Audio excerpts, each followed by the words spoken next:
జనసేన ఉద్యమి దాడి చేయించని చెప్పి ఆరోపణలు వస్తాయి, అది ఎంతవరకు? నేను వైఎస్ఆర్సీపీ చేసిందా లేకపోతే వేరే చేసిందా నేను అనను. అర్థమైందా? అది నిర్ధారణ జరుగుతాయి, సీసీ ఫుటేజ్ ఉంటుంది అవన్నీ. ఎందుకంటే మనకేదో వైఎస్ఆర్సీపీ ఏ కాదా అనేది కాదు. మేము జన సైనికులు సాక్ష్య ఆధారాలతో నిరూపిస్తాం ఇదే, అంతేకాని మనం ఉంటేనే తొందరపడకూడదు. ఒకవేళ మాలో ఎవరైనా తప్పు చేసినా వాడిని పక్క తప్పిస్తాం, శిక్షిస్తాం. అర్థమైందా? టీడీపీ చేసిందా లేదా వాళ్ళు చేశారు వీళ్ళు చేసి మనం నిందలు మోకూడదు. అది త్వరలోనే రిపోర్ట్ వస్తుంది. వాడిని పట్టుకున్నారు, ఆల్రెడీ జైలు తీసుకెళ్లారు. ఇట్లాంటి కార్యక్రమాలు జరుగుతున్నాయి.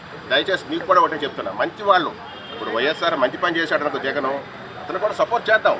అంతేకాని తెల్లారులకి అమ్మ రౌడీ విధాలు, రాజకీయాలు, దుర్మార్గాలు, అక్కడ పోయి ఆ ఊర్లో ఆ కులాన్ని రెచ్చగొట్టి మన కొన్నాళ్ళు ఆగండి. ఒక 5 ఏళ్ళు మీరు చేశారు, ఒక 5 ఏళ్ళు వీళ్ళు చేస్తున్నారు, ఏం చేస్తారో చూడండి.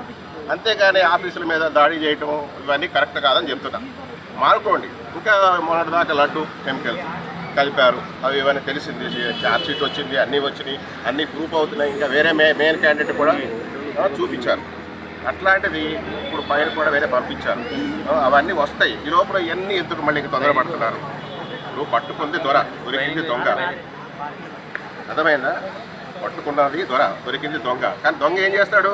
ఎప్పుడు తప్పించుకోవాలని చూస్తాడు ఏదో రూపంగా. అలా వాళ్ళు తప్పించుకోవాలని ప్రయత్నాలు చేస్తారు. 100% ఆ దొంగలు దొరికారు, పట్టుకుంటారు. ఆల్రెడీ వాళ్ళందరూ కూడా జైలుకి వెళ్తారు. జనసేన ఉద్యమి కార్యక్రమంలో భాగంగా మెంబర్షిప్ టు లీడర్షిప్ అని ఒక కార్డు బయటికి మొన్ననే రిలీజ్ చేయడం జరిగింది. దాని గురించి మీరు ఏం మాట్లాడుతున్నారు?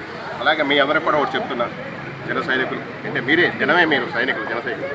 మీరు కూడా జనసేన పార్టీలో క్రియాశీలక సభ్యులుగా సభ్యత్వం తీసుకోండి, జనానికి సేవ చేయండి. అర్థమైందా?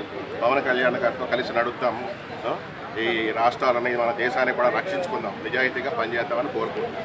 జై జనసేన, జై ఆంధ్ర, జై తెలంగాణ, జై భారత్. కొంతమంది ఓర్వలేని వారు అటాక్ చేస్తారని అంటున్నారు. సో దాని గురించి ఏమంటారు సార్?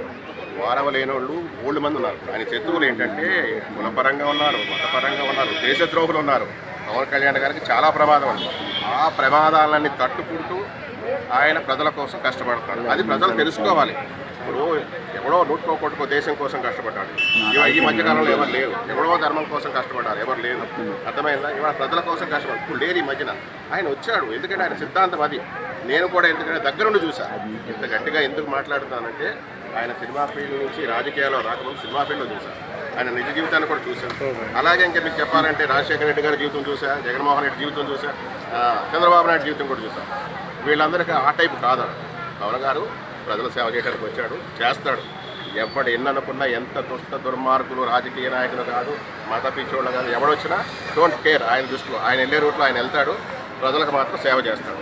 దయచేసి కులాలు మతాలు వాళ్ళు రెచ్చగొట్టాలని చూసినా ఎవరు రెచ్చగొట్టుకోకండి అని చెప్పేసి మీ అందరూ చెప్తున్నారు సవినయంగా. కొన్నాళ్ళు ఆయనకి ఛాన్స్ ఇవ్వండి.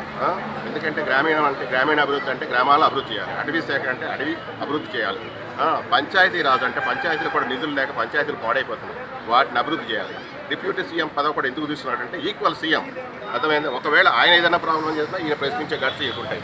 అందుకని ఆ హోదాలన్నీ తీసుకున్నాడు, ప్రజలకు సేవ చేస్తున్నాడు.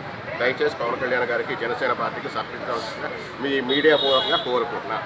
ఇలాంటి అటాకులు చేస్తే పంచాయతీ కానీ ఇంకొక ఎన్నికల్లో కానీ ఎక్కువ సీట్లు గెలిచే ఛాన్సెస్ ఉంటుంది కదా? 100% ఆల్రెడీ ఆ క్రేజ్ వచ్చేసినాయి. అర్థమైంది? అప్పుడు రాష్ట్రం పరంగా, దేశం పరంగా ప్రజల్లో